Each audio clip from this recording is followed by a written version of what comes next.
नमस्कार विद्यार्थियों, एक बार फिर से आप सब लोगों का स्वागत है माइंड मैप के डिजिटल प्लेटफॉर्म पर।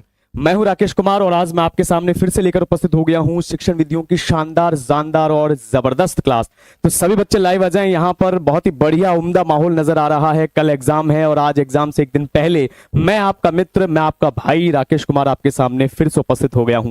तो आप सभी लोगों का मैं इन्हीं चंद पंक्तियों से स्वागत करता हूं कि गुलाब, ख्वाब, जाम, दवा, जहर क्या क्या है, लो मैं आ गया हूं, बता इंतजाम क्या क्या है। तो आप सभी लोगों का एक बार फिर से तहे दिल से स्वागत है और यहां पर फटाफट जुड़ जाएं सभी लोग। जो भी मित्र आपके अभी तक नहीं जुड़े हैं उनको भी फटाफट बुला लें और उनके साथ में लिंक जरूर शेयर कर दें इस क्लास का, क्योंकि बहुत ही बढ़िया क्लास होने वाली है भाई। कल की क्लास मतलब कल की जो एग्जाम आपकी है ना, उसके लिए बहुत सुपर डुपर क्लास आपके लिए ये होने वाली है। वैसे तो आपकी तैयारी बहुत ही बेहतरीन, भयानक और महाभयानक होगी मुझे पता है, लेकिन यहाँ पर जो है ये वाली क्लास आपके लिए बहुत मील का पत्थर साबित होने वाली है। तो मैं सीधा आपको प्रश्नों की श्रृंखला पर ले चलता हूँ। सभी लोगों का बहुत बहुत स्वागत है। महाशिवरात्रि के इस पावन पर्व पर ये क्लास चल रही है, तो शिव आपकी जरूर मनोकामना पूर्ण करेंगे, ये मेरी उम्मीद है, आशा है। इन्हीं आशाओं के साथ आगे शुरू करते हैं आपकी क्लास। लेकर शिव जी का नाम, बोल पार्वती पतये हर हर महादेव। चलिए, तो पहला प्रश्न आपके स्क्रीन पर आ गया है मित्रों, ये लीजिए, ठीक है। पाठ्य पुस्तक की विषय वस्तु का प्रस्तुतिकरण नहीं होना चाहिए, पहला प्रश्न आ गया है। और यहां पर देखता हूं भैया, वॉइस वैसे तो क्लियर है, कोई दिक्कत वाली बात आपके लिए नहीं होनी चाहिए। बिल्कुल आवाज यहां से क्लियर है भाई, है ना। आप अपना देखिए एक बार वहां पर, बहुत ही बढ़िया है। एक बार आवाज के बारे में मुझे जरा सा थोड़ा कमेंट करके बता दीजिए, आवाज वगैरह प्रॉपर है, लाइटिंग और कोई इश्यू तो आपको नहीं है भैया ना। चलिए चलिए, बिल्कुल बिल्कुल भैया ना। चलिए यहां पर चलते हैं आगे। पाठ्य पुस्तक की विषय वस्तु का प्रस्तुतिकरण नहीं होना चाहिए। भैया प्रश्न स्क्रीन पर है, ज्ञात से अज्ञात की ओर, कठिन से सरल की ओर, स्थूल से सूक्ष्म की ओर, सरल से कठिन की ओर। बहुत ही बढ़िया प्रश्न है, बहुत तरीके से आपने तैयारी की है माइंड मैप पर, मुझे पता है यहां पर बहुत बेहतरीन आपकी तैयारी थी। तो सीधा सा आपका जवाब आ जाना चाहिए, कठिन से सरल की ओर कभी पाठ्य पुस्तक की विषय वस्तु का प्रस्तुतिकरण नहीं होना चाहिए। बहुत बढ़िया, बहुत बढ़िया। आवाज वगैरह प्रॉपर आ रही है, इसका मतलब सभी के कमेंट्स आना शुरू हो गए हैं। बहुत ही बेहतरीन क्लास आज की होने वाली है। फटाफट अगले प्रश्न की ओर बढ़ जाते हैं। भाषा प्रयोगशाला में नहीं होता है, ध्यान रखिएगा। भाषा प्रयोगशाला में माइक्रोफोन होगा, टैप रिकॉर्डर होगा और वीडियो रिकॉर्डर होगा मेरे मित्रों, लेकिन क्या नहीं होगा मेरे भाई, मोबाइल फोन। याद रखना, आजकल मोबाइल फोन का यूज बहुत कर रहे हो तुम लोग, लेकिन कभी भी भाषा प्रयोगशाला में मोबाइल फोन नहीं आएगा। इसलिए यही आपका यहां पर बहुत बढ़िया गजब का जवाब हो जाएगा, याद रखिएगा, यही इसका सटीक जवाब है। इसके बाद मैं आगे बढ़ूंगा। उच्चारण कौशल की परीक्षा किससे ली जा सकती है, यानी कि बालक के जो कौशल है मेरे मित्रों, कौशल बहुत अच्छे से हमने बातचीत की थी कक्षाओं में, आपको पता हो तो। कौशल जो है, 4 प्रकार के कौशल जो है, उनमें से एक कौशल आपका उच्चारण कौशल होता है। और ये कह रहा है, प्रश्न जब तक नहीं समझोगे तब तक गलती होने की गुंजाइश हमेशा बनी रहेगी, याद रखिएगा। प्रश्न समझना क्या कह रहा है, ये कह रहा है उच्चारण कौशल की परीक्षा किससे ली जा सकती है। अगर नहीं होता तो हम फिर विचार करते।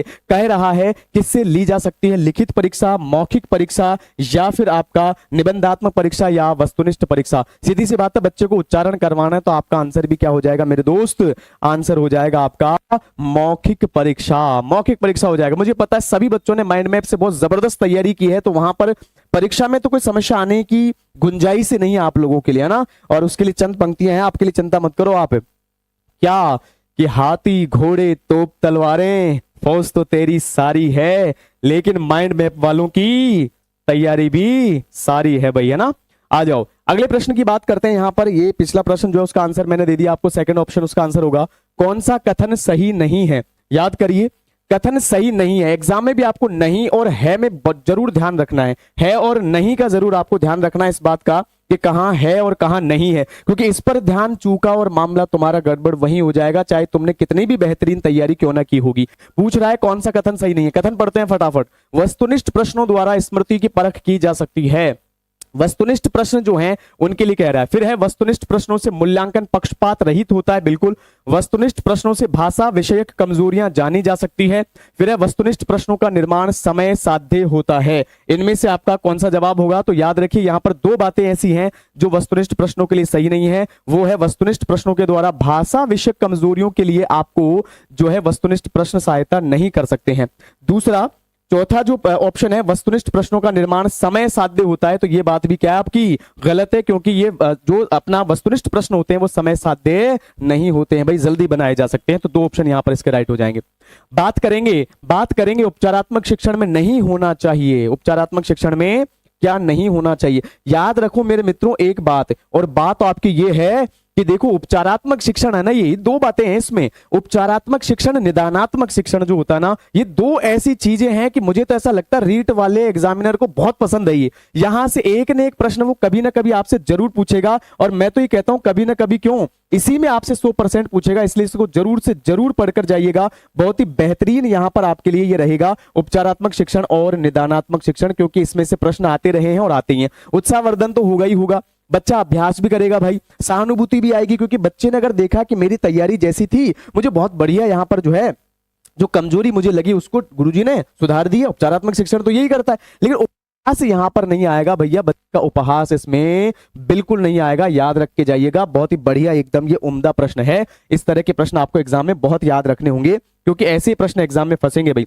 इसके बाद अगला प्रश्न अपना आ जाता है, भाषा शिक्षण की श्रुत लेखन अभ्यास विधि का प्रमुख उद्देश्य नहीं है। देखो बात वही आ गई ना, बात वही कि फिर वही बात हो रही है। क्या बात हो रही है भाई, नहीं है आ गया, नहीं है और है में जरूर याद रखना है। भाषा शिक्षण के श्रुत लेखन अभ्यास विधि का प्रमुख उद्देश्य इनमें से कौन सा नहीं है। क्या कह रहा है, वर्तनी दोष दूर करना, वर्तनी दोष दूर करना, दूसरा है शुद्ध लेखन की क्षमता का विकास करना, और फिर आ जाता है नवीन शब्दों का ज्ञान प्राप्त करना और हस्तलिपि सुधारना। तो ध्यान दीजिए यहां पर श्रुत लेख करवा रहे हैं बच्चों को। क्या करवाना है, श्रुत लेख। याद रखो मैंने आपको बताया था श्रुत लेख का मतलब है मेरे मित्रों सुनकर लेखन करना। टीचर बोलेगा बच्चा लिखेगा, तो इससे होगा क्या, नहीं है का मतलब हस्तलिपि सुधारना इसका काम नहीं है, बच्चे की अशुद्धि संशोधन करना इसका मूल काम होता है। इसलिए यहां पर यही इसका राइट आंसर हो जाएगा। बहुत बेहतरीन प्रश्नों की श्रृंखला लेकर आया हूं भी, तो दबा के लाइक और शेयर चलने चाहिए, सारे दोस्तों के पास आपकी क्लास पहुंच जानी चाहिए। इतना समय नहीं है भाई अपने पास, है ना, इतना समय नहीं है, क्योंकि कल तो फिर अपने को झंडा भी तो गाड़ना है ना रीट में।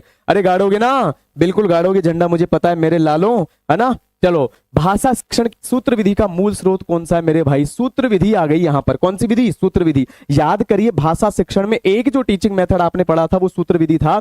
मूल स्रोत पूछ रहा है, तो मूल स्रोत का मतलब है संस्कृत है, फ्रेंच है, जर्मन है या फिर रूसी है। तो याद रखो मेरे दोस्तों यहां पर अपनी जो भाषा है ना, कौन सी, संस्कृत, और संस्कृत भाषा सब भाषाओं की क्या कहलाती है, जननी। तो मेरी जननी आ जाएगी मेरे मित्रों, जननी जन्मभूमिश्च स्वर्गादपि गरीयसी। तो बस जननी को ही आपको यहाँ टिका देना है आंसर, और आपकी जननी आपका साथ देगी। क्यों देगी, क्योंकि लिख लो अपने डायरी के फ्रंट पेज पे दो लाइनें, चंद लाइनें जो मैंने लिखी हैं कि मैदाने जंग जिंदगी है मगर नहीं हार मानूंगा, मुश्किलें लाखों लेकिन सभी से रार ठानूंगा, कभी हंस लूं कभी रो लूं मेरी अब यही जिंदगी है, मगर मैं लाल तेरा हूं मंजिलें पाके मानूंगा। तो बस ललकार दो, दहाड़ दो एक बार कि भाषा का मुख्य कौशल कौन सा है भैया। यानी अगर बात करें भाषा के कौशलों की यहां पर हम, तो कौन सा कौशल है। देखो कौशल में तो चारों चीजें आती हैं, लिखना भी आ गया, पढ़ना भी आ गया, बोलना भी आ गया, तो तीन तो सीधे सीधे हो गए। तो आंसर अपना उपर्युक्त सभी हो जाएगा मेरे दोस्तों। कौन सा हो गया आंसर, उपर्युक्त सभी हो गया। चलो भाई इसके बाद आगे की बात करते हैं। यहां पर योजना शिक्षण विधि के प्रवर्तक हैं। मैं साइड इसलिए होता हूं बेटा कि ताकि ऑप्शंस आपको साइड से ढंग से नजर आए। John Dewey, WH Kilpatrick, Dalton या फिर अरस्तु। याद रखिए एक डब्ल्यूएच नहीं भी याद रहे तो आपको क्या करना है, योजना विधि बनाने वाले किलपैट्रिक है, योजना को किल कर दिया पैट्रिक ने, ऐसे याद रखना। योजना को क्या कर किल कर दिया यहां पर किसने, किलपैट्रिक ने। तो आंसर भी क्या हो गया, डब्ल्यूएच किलपैट्रिक आपका यहां पर आंसर हो गया। बहुत बढ़िया, बहुत बेहतरीन क्लास है भाई, बहुत ही शानदार आप सब जो है जवाब दे रहे हैं। छोटे बालकों की कल्पना शक्ति विकसित करने का माध्यम। ध्यान देना बच्चे जो हैं उनके अंदर अगर कल्पना शक्ति विकसित करनी है तो उसके लिए क्या करना पड़ेगा, महापुरुषों की जीवनियां, रसानुभूति की कविताएं या पौराणिक गाथाएं, परियों की कहानियां, इसमें से क्या ऐसी चीज है जो आपको क्या करना होगा, कल्पना शक्ति विकसित करने के लिए जरूरी है। तो याद रखो यहां पर छोटा बच्चा है, देखो लिखा क्या है, छोटे बच्चे जो निम्न स्तर के बालक हैं उनके लिए परियों की कहानियां क्या होंगी, श्रेष्ठ होंगी, और यही आपका आंसर भी हो जाएगा यहां पर भाई, ठीक है ना। चलिए आगे बढ़ते हैं, अगला प्रश्न, क्योंकि देखो रुकनी नहीं चाहिए प्रश्नों की श्रृंखला, धड़ाधड़ जवाब आए और धड़ाधड़ प्रश्न सामने आते जाएं, तभी तो आनंद आएगा मेरे भाई। कि खाक मजाए जीने में जब तक आग ना लगी हो दुश्मन के सीने में। तो रीट पास करके दुश्मन के सीने में आग लगा दो। भाषा शिक्षण के सिद्धांत पूछ रहा है मेरे भाई, क्या कर रहा है, भाषा शिक्षण के सिद्धांत पूछ रहा है। कह रहा है यहां पर कि यहां प्रेरणा का सिद्धांत, बिल्कुल भाषा जो है प्रेरणा देती है, क्रिया द्वारा सीखने का सिद्धांत भी है, जीवन से जोड़ने का सिद्धांत भी है। तो फिर ये तो तीनों ही सिद्धांत यहां पर राइट हो गए, और चौथा ऑप्शन अपना उपयुक्त सभी भी है। बहुत बेहतरीन जवाब आ रहा है सभी बच्चों के, इसका मतलब तैयारी तो तुम्हारी सारी है, लेकिन लिफाफे में जकड़ा पेपर अब भी सब पे भारी है। याद रखना, हल्के में मत लेना पेपर को, है ना।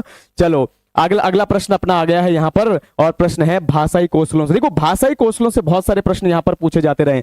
भाषाई कौशलों यथा जैसे सुनना, बोलना, पढ़ना और लिखना, चार ही तो कौशल है, का विकसित या विकास किस कक्षा तक पूर्ण हो जाना चाहिए, यानी ऐसी कौन सी क्लास है जहां तक आपको इसका विकास कर देना है। तो याद रखिए लेवल फर्स्ट जो होता है ना, वो कहां से कहां तक, पहली से पांचवी तक होता है ना, तो कक्षा 5 तक इसकी पूर्ति हो जानी चाहिए। इसकी आप जरूर, ये बात जरूर आप ध्यान रखेंगे, क्लास 5 इसका जो है आंसर होगा भाई, ठीक है ना। आ जाओ, छात्र की मौखिक अभिव्यक्ति की योग्यता का मूल्यांकन करते समय निम्न में से आवश्यक है। याद रखो अभिव्यक्ति कौन सी, मौखिक अभिव्यक्ति मेरे भाई, बिल्कुल मौखिक अभिव्यक्ति, यानी कि मौखिक रूप से बच्चा क्या करेगा, बोलेगा भाई, है। तो मौखिक अभिव्यक्ति की बात करें, शुद्ध उच्चारण होगा, बिल्कुल जरूरी है। उचित गति होनी चाहिए, क्योंकि गति अगर खराब है तो फिर लय का मजा नहीं आएगा, है ना। कि जरा सा कुदरत ने क्या नवाजा, आके बैठे हो पहली सफ में, तुम्हारा लहजा बता रहा है तुम्हारी दौलत नई नई है। तो लहजा जरूरी है, उसी के लिए उचित गति की बात यहां पर की जा रही है।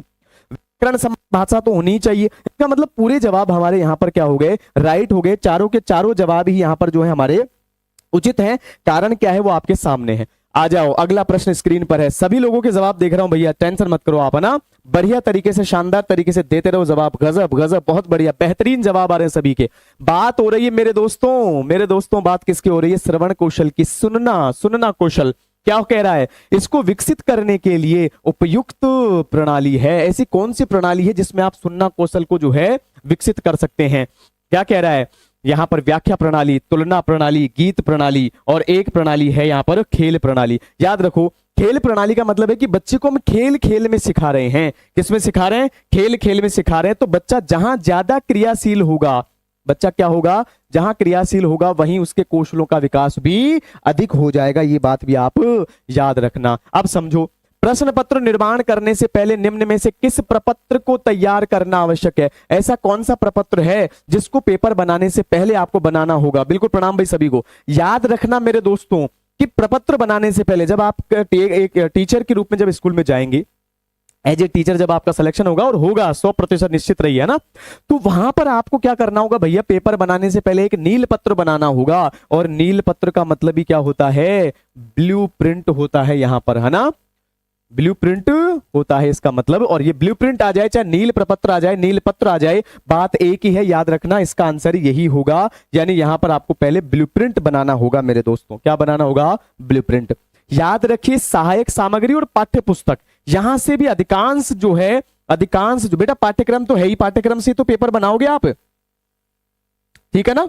चलिए आगे बात करते हैं। श्रव्य दृश्य सामग्री नहीं है। याद रखना, इसमें से कौन सी सामग्री ऐसी है जो श्रव्य दृश्य नहीं है। श्रव्य दृश्य का मतलब क्या है, यहां पर श्रव्य का मतलब तो क्या हो गया आपका, सुनना, और दृश्य का मतलब क्या हो गया, देखना। सुनना और देखना हो गया भैया, ठीक है ना। सुनना और देखना हो गया। इसका मतलब ऐसी सामग्री जिसमें दृश्य श्रव्य न हो। तो दूरदर्शन में सुनना देखना होता है, चलचित्र होता है, ड्रामा मतलब नाटक मान सकते हैं, इसमें भी सुनना देखना होता है। छायाचित्र में नहीं होता, क्योंकि जो फोटो कॉपी होती है या फोटो होती है उसे हम छायाचित्र कहते हैं। तो यही आपका आंसर भी हो जाएगा मेरे दोस्तों। आ जाओ, मौखिक अभिव्यक्ति कौशल, ये इसे आप जो है ना, मौखिक अभिव्यक्ति का मतलब हुआ उच्चारण कौशल भी कह सकते हैं। इसका विकास करने का सशक्त माध्यम, ऐसा माध्यम जो क्या करता है, इसका विकास करता है। किसका, मौखिक अभिव्यक्ति का। कौन करेगा, विद्यालय पत्रिका, नाटक, वाद विवाद, क्विज कार्यक्रम। अरे भाई बोलने की जो है, बोलने का जो है काम कहां पर होता है, यहां पर बोलने का काम वाद विवाद में होता है। तो मौखिक अभिव्यक्ति भी आपकी किस में हो जाएगी, वाद विवाद में ही होगी, ठीक है भाई। चलो आगे बात करें। मूल्यांकन का आवश्यक गुण है, यानी जो मूल्यांकन होता है, जब हम कुछ चीजें बच्चों को पढ़ा देते हैं, सिलेबस कंप्लीट हो जाता है, उसके बाद में हमें क्या करना होता है, मूल्यांकन करना होता है। और मूल्यांकन में जो है क्या कह रहा है, आवश्यक गुण कौन सा है, समझना मेरी बात। क्या उसमें वस्तुनिष्ठता होनी चाहिए, बिल्कुल जरूरी है मूल्यांकन के लिए, ठीक है। विश्वसनीयता होनी चाहिए, बिल्कुल विश्वसनीयता होनी चाहिए। वैधता जरूरी है। इसका मतलब सारे ऑप्शन से यहां पर क्या है, अपने राइट है, उपयुक्त सभी इसमें आंसर हो जाएगा। बहुत बढ़िया, शानदार आप लोगों के जवाब यहां पर आ रहे हैं, गजब।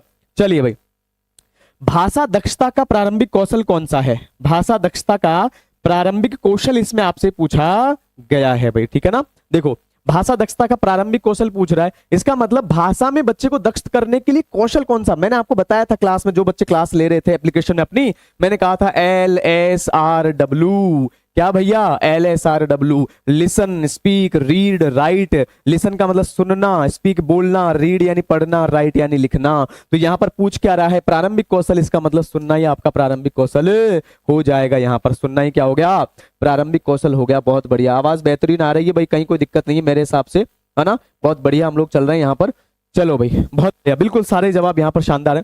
भाषा शिक्षक का विशेष अनिवार्य गुण, कहने का मतलब एक, अब अगर आप लैंग्वेज टीचर हैं, आप हिंदी या इंग्लिश के मास्टर बन जाते हैं जाकर, तो वहां पर आपको भाषा शिक्षक के लिए कौन सा ऐसा गुण है इन चारों में से जो आपके अंदर होना ही चाहिए? कहने का मतलब भाषा शिक्षक के रूप में अनिवार्य गुण कौन सा होगा? पहला, विषय का विस्तृत ज्ञान, बाल मनोविज्ञान का ज्ञान, शिक्षण विधियों का ज्ञान, चरण। मेरी बात समझना, मेरी बात समझना दोस्तों, आपको सारे आंसर बिल्कुल एक लग रहे होंगे कि सारे आंसर जरूरी है सर, इसमें तो सारे आंसर ही ठीक है, कोई दिक्कत नहीं है।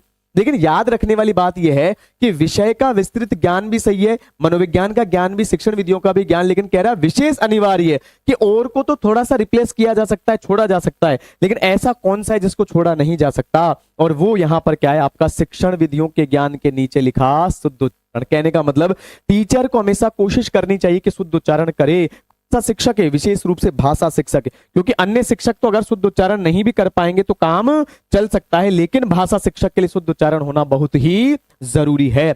उपलब्धि परीक्षण आ गया मेरे दोस्तों, याद रखना उपलब्धि परीक्षण बाकायदा अलग से एक टॉपिक है, उसमें से प्रश्न आते ही आते हैं, प्रश्न आते ही आते हैं। और इसके लिए तो मुझे 4 लाइनें याद आती है उपलब्धि परीक्षण के लिए, तो कि उपलब्धि परीक्षण तो एक ऐसा परीक्षण है जिसमें से प्रश्न वह पूछता ही पूछता है। क्यों पूछता है? कि मेरे जीवन की सब रस में अधूरी है तुम्हारे बिन, मोहब्बत की सभी खस्में अधूरी है तुम्हारे बिन, यूं होने को हो तो सब कुछ ही अधूरा है जमाने में, कहानी इश्क की लेकिन अधूरी है तुम्हारे बिन। तो भैया उपलब्धि परीक्षण के बिना ना परीक्षा अधूरी है, पढ़कर जाना। क्या कह रहा है? निर्माण का चरण कौन सा नहीं है? जब हम उपलब्धि परीक्षण का निर्माण करते हैं तो कौन सा चरण उसमें नहीं आता? शैक्षणिक उद्देश्यों को लिखना, बिल्कुल सही है। फिर छात्रों की कमियों के कारण की जानकारी प्राप्त करना, रुक जाओ। प्रश्न निर्माण किया जाता है, समंकन योजना तैयार की जाती है, लेकिन यहां पर कमियों के कारणों की जानकारी उपलब्धि परीक्षण में नहीं लेते हम, वो निदानात्मक परीक्षण के अंतर्गत आता है, इसलिए आपका यही क्या होगा? सही आंसर हो जाएगा मेरे दोस्तों। ठीक है बेटा, देखो एक प्रश्न पर उलझ कर मत रहो, आगे बढ़ते रहो, क्योंकि ध्यान रखना 100% कहीं नहीं मिलेगा आपको, है ना? कहीं भी अगर कोई कमी नजर आ रही है तो थोड़ा सा आगे बढ़ जाओ, है ना? ठीक है, बढ़ते रहो, आगे पढ़ते रहो। भावात्मक पक्ष के समान है, भावात्मक पक्ष के मापन के लिए कौन सी मापनी ठीक है मेरे भाई? जब आप किसी, देखो मापन कर रहे हो कौन से पक्ष का? भावात्मक पक्ष का मापन किया जा रहा है। पूछ क्या रहा है? उपयुक्त मापनी। ये चारों के चारों जो यहां पर ऑप्शन आपको नजर आ रहे हैं ना, ये सारे के सारे क्या हैं आपके? ये सारे के सारे मापन के तरीके हैं भाषात्मक या भावात्मक पक्ष के लिए। क्या क्या मापनियां हैं? व्यक्तित्व मापनी, अभिवृत्ति मापनी, उपलब्धि मापनी और प्रायोगिक मापनी। यहां पर कह क्या रहा है? भावात्मक पक्ष का मापन करना है तो आपका अभिवृत्ति मापनी यहां पर श्रेष्ठ होगी मेरे दोस्तों, अभिव्यक्ति मापनी आपकी बिल्कुल श्रेष्ठ होगी, याद रख के जाना। ठीक है, बहुत ही बढ़िया जवाब है भाई। हिंदी भाषा शिक्षण की विधि पूछ ली है भाई, किसकी शिक्षण विधि पूछ ली है? हिंदी भाषा शिक्षण की विधि कौन सी है? अनुकरण विधि है क्या? बिल्कुल, भाषा सिखाते समय बच्चे का अनुकरण करना ही होता है। आगमन निगमन व्याकरण के लिए सबसे श्रेष्ठ विधि अगर है, याद रखना आगमन निगमन, जिसमें नी है उसमें नियम पहले पढ़ाए जाते हैं, बता देता हूं यही, और जिसमें नी नहीं उसमें उदाहरण पहले आते हैं। भाषा प्रयोगशाला आएगी, इसका मतलब पूरे के पूरे जवाब ही आपके इसमें क्या हो गए? राइट आंसर हो गए, यानी कि यहां पर पूरे के पूरे जवाब राइट हैं, क्योंकि अनुकरण विधि भी होती है, आगमन विधि होती है, और भाषा प्रयोगशाला तो आपकी इसमें होती ही होती है। इसका मतलब सारे जवाब आपके इसमें राइट हो गए हैं।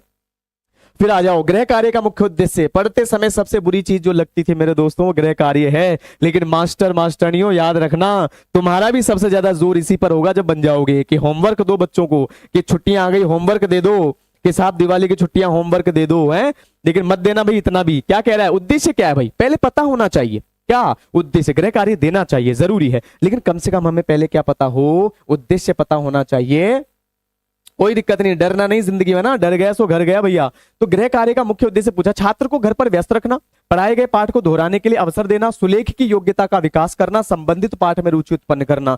चार में से अगर सटीक देखा जाए तो पढ़ाए गए पाठ को दोहराने के लिए बच्चे को अवसर मिलेगा, क्योंकि घर जाकर वह उसको रिपीट करेगा, और रिपीट करेगा तो उसको जानकारी भी उस चैप्टर के बारे में जो टीचर ने क्लास में पढ़ा दिया है, और साथ ही साथ बच्चा उसको वापस दोहरा भी सकेगा। ठीक है ना, आगे बढ़ते हैं। भाषा शिक्षण के उपागम पूछ लिए भाई, भाषा शिक्षण के उपागम पूछ लिए। कह रहा है पाठ संसर्ग उपागम, रचना शिक्षण उपागम, या फिर दोनों ही। तो याद रखिए भाषा शिक्षण में तो दोनों ही उपागम आते हैं, इसलिए अपना तीसरा आंसर यहां पर राइट होगा भाई। ठीक है ना,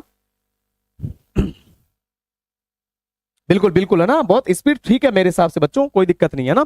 चलिए, छात्रों के शब्द भंडार में वृद्धि करने का उपाय। याद रखो, याद रखो, कई बच्चे मुझे कहते हैं सर हम हिंदी ज्यादा विशेष नहीं बोल पाते हैं, कई बार अटक जाते हैं, है ना, या फिर देसी भाषाओं का जो है उसमें थोड़ा तड़का लग जाता है बीच बीच में, तो समस्या खड़ी हो जाती है। वो खड़ी समस्या क्यों हो रही है मेरे भाई? शब्द भंडार की वजह से। आपका शब्द भंडार जितना श्रेष्ठ होगा, याद रखिए, उतना ही बेहतर आप किसी भी भाषा को बोल पाएंगे। क्या करना चाहिए इसकी वृद्धि के लिए? शब्दकोश का उपयोग करो, बिल्कुल डिक्शनरी पढ़नी चाहिए हमें, या बच्चों को भी पढ़ानी चाहिए। छात्रों में स्वाध्याय की प्रवृत्ति लानी चाहिए। बच्चा जब खुद से पढ़ेगा, सेल्फ स्टडी करेगा मेरे भाई, तो उसके अंदर अपने आप ही भाषा की योग्यता, शब्द भंडार की योग्यता बढ़ जाएगी। शिक्षक द्वारा अच्छे नए शब्दों का प्रयोग किया जाना चाहिए, बहुत जरूरी है। आप आदर्श हैं तो याद रखिए, एक तो शुद्ध उच्चारण होना चाहिए टीचर का, दूसरा वह अच्छे शब्दों का जो है, अच्छे शब्दों का क्या करे, वो प्रयोग करे। इसलिए सारे के सारे जवाब यहाँ पर हो जाएंगे, है ना। मेरे जीवन की सब रस्में अधूरी है तुम्हारे बिन, तो भैया शब्द भंडार के बिन भी हिंदी भाषा अपनी अधूरी है। अब आ जाओ, आ जाओ, देखो शिक्षण विधि से प्रश्न आया भैया, बिल्कुल बिल्कुल है ना। आगमन विधि के रूपों की संख्या पूछ ली है। देखो सीधा सीधा संख्या पूछिए, 5, 2, 7, 3। यहां पर आगमन विधि के रूपों की संख्या क्या है ये पूछ रहा है, तो सीधा सीधा आपका जवाब आ जाना चाहिए, 2 रूप यहां पर आपके आ जाने चाहिए। फिर आ गया शिक्षण कौशल का उपयोग किया जाता है, यानी शिक्षण कौशल के उपयोग के प्रश्न है यहां पर। शिक्षण कौशल का उपयोग किया जाता है कक्षा के अंदर, कक्षा के बाहर, दोनों में ही उपयुक्त में से कोई नहीं। याद रखना, शिक्षण कौशल तो है, लेकिन शिक्षण कौशल केवल क्लास तक सीमित नहीं है, क्योंकि वर्तमान समय में हम जो शिक्षा दे रहे हैं बालकों को, वो कैसी है, मनोविज्ञान पर आधारित है मेरे भाई। इसलिए न सिर्फ अंदर बल्कि बाहर दोनों ही जवाब इसके राइट होंगे। इसलिए अपना तीसरा ऑप्शन राइट होगा कि दोनों में ही भाषा कौशल का, सॉरी, शिक्षण कौशल का उपयोग किया जाना चाहिए, क्योंकि शिक्षण कौशल दोनों जगह ही आपका क्या होता है, काम आता है। वो कक्षा के अंदर भी आता है और बाहर भी काम आता है। लिखित अभिव्यक्ति का साधन नहीं, देखो है और नहीं है में कंफ्यूज मत होना, है ना, है और नहीं है में कंफ्यूजन नहीं होना चाहिए मेरे दोस्तों। आपका साथ रहेगा तो बहुत ही बढ़िया पढ़ा पाऊंगा भाई मैं, ना। आपका साथ मिलता रहे बस, क्योंकि आपके साथ के बिना कुछ नहीं है, और आपके साथ के लिए 4 पंक्तियां हो जाए, फिर आगे बढ़ते हैं भैया ना, बिल्कुल। कि मिले गर साथ जो तेरा, दिल क्या जान दे दूंगा, है कि मिले गर साथ जो तेरा, दिल क्या जान दे दूंगा, मेरी जिंदगी के सारे अरमान दे दूंगा, मगर तेरा मेरा मिलना वो ना हो पल दो पल का, मिले गर साथ जन्मों का सारा जहान दे दूंगा, मिले गर साथ जन्मों का सारा जहान दे दूंगा। आ जाओ फटाफट। लिखित अभिव्यक्ति का माध्यम, वाद विवाद नहीं होगा मेरे दोस्तों। जब मैं गा रहा था तब आपने जवाब दे दिए बहुत से लोगों ने, बहुत बढ़िया बहुत बढ़िया। देखो पत्र लेखन, निबंध लेखन, नाट्य लेखन, लेखन का तो मतलब ही नहीं है, क्यों? क्योंकि यहां पर लिखित अभिव्यक्ति का साधन नहीं है पूछा गया है, याद रखो। अगर है पूछता तो इनमें से हम जवाब देते। बहुत बढ़िया जवाब है, आगे बढ़ते हैं।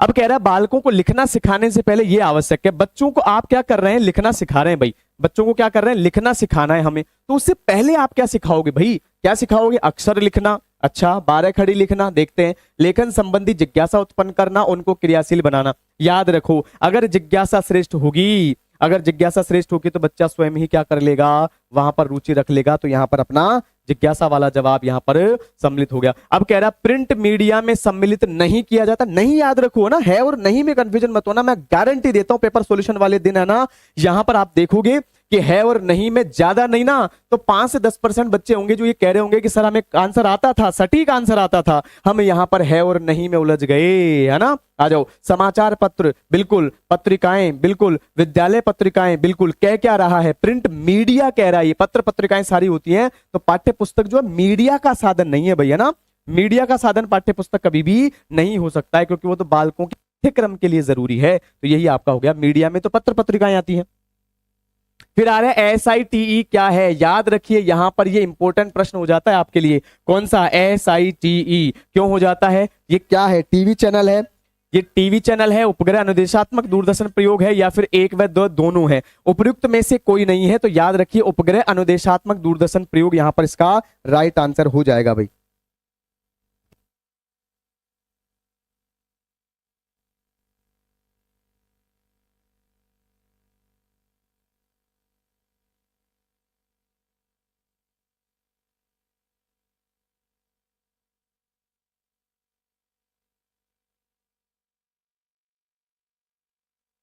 जी जी जी जी जी जी, बहुत बढ़िया भाई। देखिए सभी बच्चों के लिए बहुत ही प्यारा सा संदेश है, हमारे मदन सर भी जो है मेरे पास फोन पर जुड़े हुए हैं और हमें आशीष वचन दे रहे हैं। तो सभी बच्चों को एक तो आशीर्वाद सर की तरफ से मैं आपको प्रेषित करता हूं कि सर आपके कल के एग्जाम के लिए आपको शुभकामनाएं दे रहे हैं। तो सर जी, जी सर,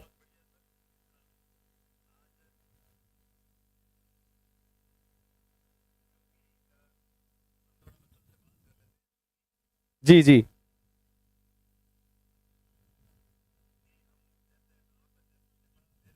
जी जी सर,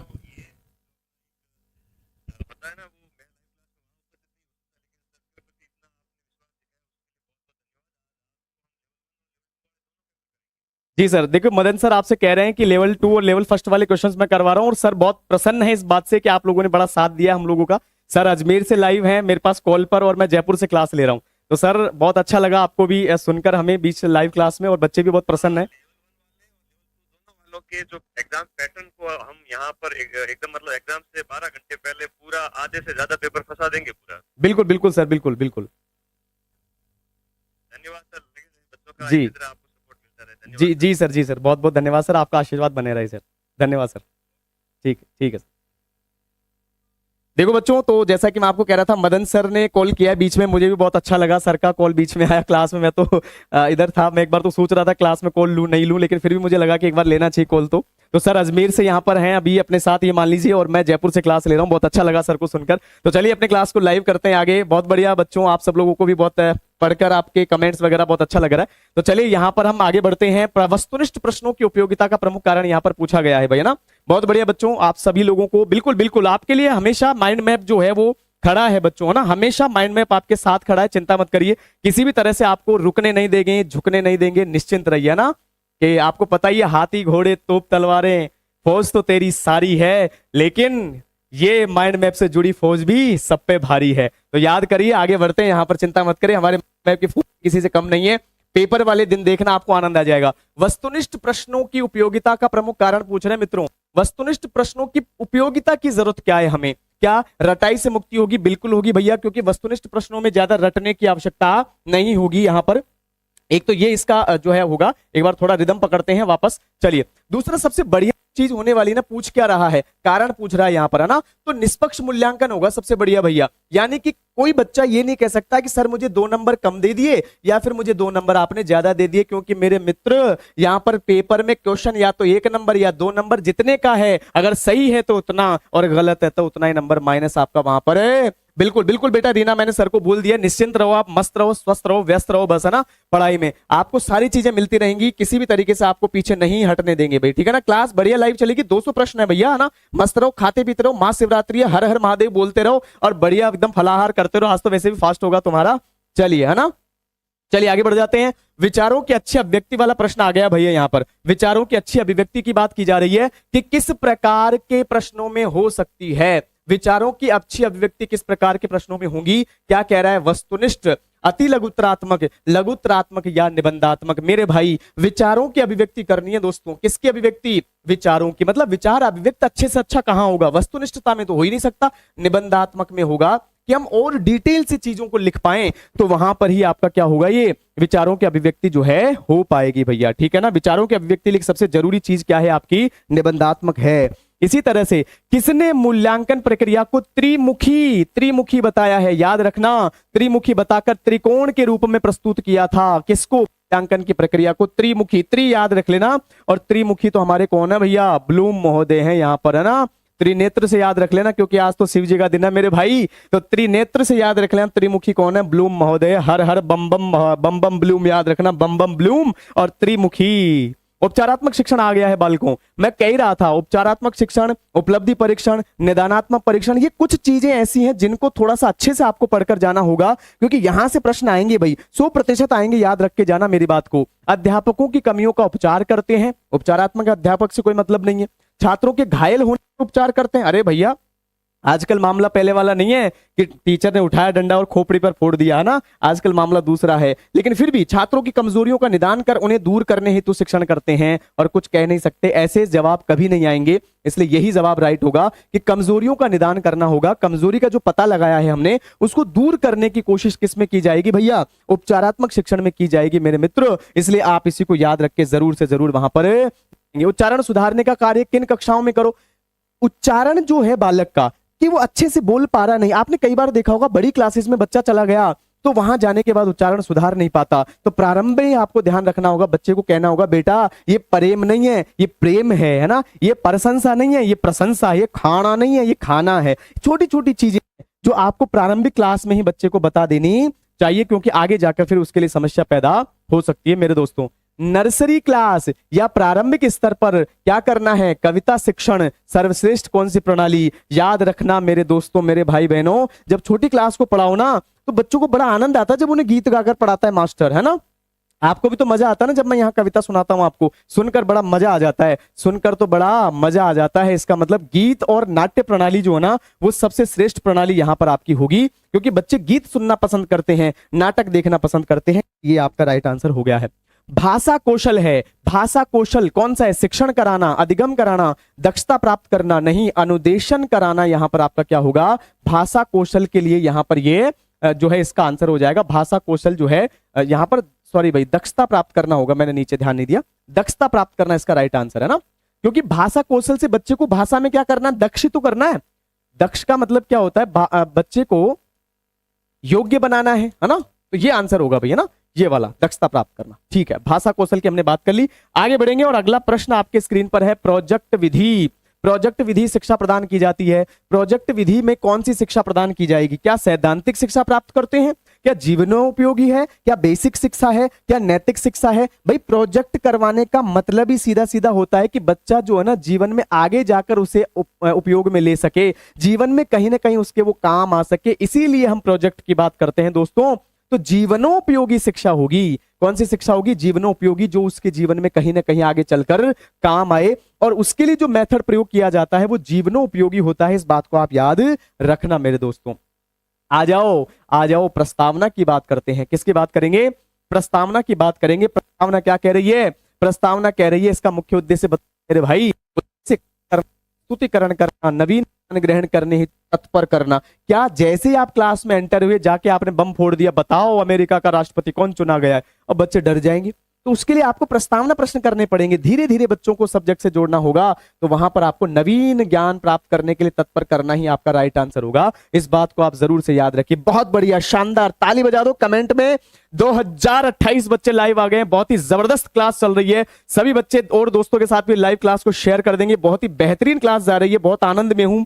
आप याद रखिए, मैंने आज सवेरे से सिर्फ 1 गिलास दूध पिया है भगवान शिव के लिए, और शिव की बड़ी कृपा हो गई है। आज पहले ही दिन देखिए ना, बहुत ही जबरदस्त यहाँ पर लाइव बच्चे देखने को मिल रहे हैं। गजब भाई, हर हर महादेव। चलिए यहाँ पर आगे बढ़ेंगे और आपके लिए बड़े ऊर्जा के साथ सोच रहा हूं कि बढ़िया क्लास हो जाए। मौखिक अभिव्यक्ति का आवश्यक गुण भाई, जब आप किसी बात को बोलकर अभिव्यक्त कर रहे हैं, मैं यहां पर क्लास ले रहा हूं, आप सब लोग जो है यहां पर सुन रहे हैं भैया ना, इसका मतलब क्या हुआ कि मौखिक अभिव्यक्ति जो है ना उसके लिए क्या जरूरी है, जरूरी चीज क्या है। तो भैया मौखिक अभिव्यक्ति में आप गति थोड़ी कम ज्यादा रख लें, ग्राह्यता ज्यादा हो जाए, प्रभाव कम ज्यादा हो जाए, लेकिन उच्चारण शुद्ध होना चाहिए मेरे दोस्तों।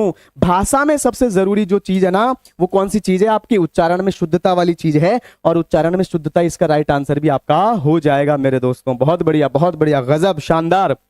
तालियों की गड़गड़ाहट मुझे सुनाई पड़ रही, चिंता मत करो आप, है ना, क्योंकि कोई चीजें भावनाओं से जुड़ी होती है ना, तो भावनात्मक रूप से सब तालियां मैं यहाँ पर सुन रहा हूं, निश्चिंत रहिए आप, है ना दोस्तों। निम्न में से संयुक्त व्यंजन है, यहां तक जो प्रश्न आ गया है अपना, वो पूछ रहा है यहां पर संयुक्त व्यंजन कौन सा है। तो देखो, अगर संयुक्त की यहां पर बात कर ली जाए तो श्रेय होगा अपना, शय और रय से इसका निर्माण होता है, बै भय भय में यहां पर नहीं होंगे भाई, ठीक है। मूल्यांकन का क्षेत्र परीक्षा से होता है, मूल्यांकन का क्षेत्र परीक्षा से होता है, यानी कि मूल्यांकन का जो क्षेत्र है वो परीक्षा के लिए क्या विस्तृत होता है, सीमित होता है, समान होता है या संकुचित होता है। मूल्यांकन में जरूर आप याद रखना, मूल्यांकन से आपको प्रश्न पूछे ही पूछे जाएंगे, इस बात को जरूर याद रखना। मूल्यांकन का क्षेत्र हमेशा विस्तृत होता है, क्योंकि जो भी मूल्यांकन का क्षेत्र मापा गया है ना, वो पूरा का पूरा ही उसमें आ जाएगा, तो सीमित नहीं होगा, विस्तृत होगा मेरे भाई। उपलब्धि परीक्षण का उपयोग नहीं होता, नहीं होता है और नहीं में जरूर ध्यान रखना, है और नहीं में जरूर याद रखना मेरे दोस्तों। क्यों? क्योंकि कारण ये है, अगर ये रीट छूट गई तो मामला गड़बड़ हो जाएगा। तो रीट को बुलाना है तो कैसे बुलाओगे कि सफर तो चलता रहेगा, कभी ठहर भी जाया कर, सफर तो चलता रहेगा, कभी ठहर भी जाया कर, ऐ मेरे गांव के इश्क कभी शहर भी आया कर। और गांव का इश्क शहर कब आएगा? जब रीट में मास्टर मास्टरनी बन जाओगे, है ना। तो उपलब्धि परीक्षण का उपयोग नहीं होता कह रहा है। क्या कह रहा है? वर्गीकरण, श्रेणी विभाजन, शिक्षक की कठिनाइयों का निदान या फिर शैक्षिक निर्देशन, ये पूछ रहा है यहां पर कि कौन सा ऐसा प्रकार है जिसमें उपलब्धि परीक्षण का उपयोग नहीं होता। तो शिक्षक की कठिनाइयों का निदान नहीं होता, इसमें शिक्षक से कोई लेना देना नहीं है, बच्चों से लेना देना है, इसलिए यहां पर यही आपका राइट आंसर हो गया, क्योंकि यह ऑप्शन इसमें सटीक नहीं होगा मेरे दोस्तों। आ जाइए, चिकित्सात्मक अध्यापन को कहा गया है। देखना, चिकित्सात्मक अध्यापन कौन सा होता है? निदानात्मक, उपचारात्मक जो शिक्षण हम पढ़ते हैं ना, उसी की यहां पर बात की जा रही है, याद रखना। और इसी को चिकित्सात्मक भी कहा जाता है, यानी चिकित्सा का मतलब होता है उपचार करना। अरे भाई, डॉक्टर के पास जाते हो ना, तो डॉक्टर साहब को जाकर बोलते हैं, डॉक्टर साहब जुकाम बुखार हो रहा है, क्या करें? तो डॉक्टर कहता है उपचार लो। क्या लो? उपचार लो। तो उपचार जो है वो आपका चिकित्सात्मक अध्यापन भी मेरे दोस्तों कहलाता है, इस बात को आप याद रख लेना। पाठ्य पुस्तक रचना के सोपानों का क्रम है, यानी जब आपके लिए पाठ्य पुस्तक बनाई जाएगी, अब बात हम कर रहे हैं यहां पर बालकों की, क्योंकि आप तो मास्टर हैं, तो पाठ्य पुस्तक जब रचना की जाएगी तो उसमें क्या क्या होगा, उसके सोपान। और दोस्तों याद रखना, सोपान जहां आ जाए उसका मतलब सीढ़ी की बात की जा रही है, स्टेप्स की बात की जा रही है, कि कौन कौन से क्रम है उनको पार करके हम वहां पर जो है वहां पर हम पार करेंगे। क्या क्या कह रहा है? विषय सामग्री का चयन होगा, स्तरीकरण होगा, प्रस्तुतिकरण होगा। अच्छा, बिल्कुल, स्तरीकरण पहले नहीं आ सकता है, प्रस्तुतिकरण स्तरीकरण नहीं होगा, प्रस्तुति सामग्री का चयन बाद में नहीं होगा, प्रस्तुतिकरण से बाद में थोड़ी विषय सामग्री चुनेंगे, विषय सामग्री पहले चुनी जाएगी, फिर उसका स्तरीकरण करेंगे कि कौन से स्तर के लिए ठीक है, और फिर प्रस्तुतिकरण होगा। इसलिए ऑप्शन नंबर 1 आपका राइट आंसर इसमें हो गया है। बहुत बढ़िया, उम्दा क्लास, जबरदस्त भाई, है ना। श्रव्य दृश्य शिक्षा से तात्पर्य नहीं है, नहीं है कह रहा है, याद रखना, है नहीं है में कंफ्यूजन नहीं होना चाहिए। क्या कह रहा है? श्रव्य दृश्य शिक्षा के से तात्पर्य नहीं है। श्रव्य दृश्य से मतलब होता है जिसमें सुनाई दे, जिसमें दिखाई दे। शिक्षा को अधिक रोचक बनाना, शिक्षा को स्थायी बनाना, बिल्कुल। शिक्षा को अधिक प्रभावशाली बनाना, बिल्कुल है। शिक्षा को निष्प्रयोजन बनाना, निष्प्रयोजन नहीं, क्योंकि शिक्षा के लिए कोई ना कोई प्रयोजन है। प्रयोजन का मतलब क्या है? उद्देश्य। जब शिक्षा के लिए हमने कोई उद्देश्य बनाया है तो वो निष्प्रयोजन कैसे हो जाएगा मेरे बंधुओं? तो यही आपका इसमें राइट आंसर हो गया है। आज तो विराट कोहली हो रहा हूं मैं भी, है 50 लगा के मानूंगा। और 50 पर तो पहुंच गए भैया। आपको पता पाकिस्तान को धो दिया विराट कोहली ने, 100 रन बनाए हैं, शतक बनाया, तो शतक बना के मानेंगे, बस चलते रहो तुम।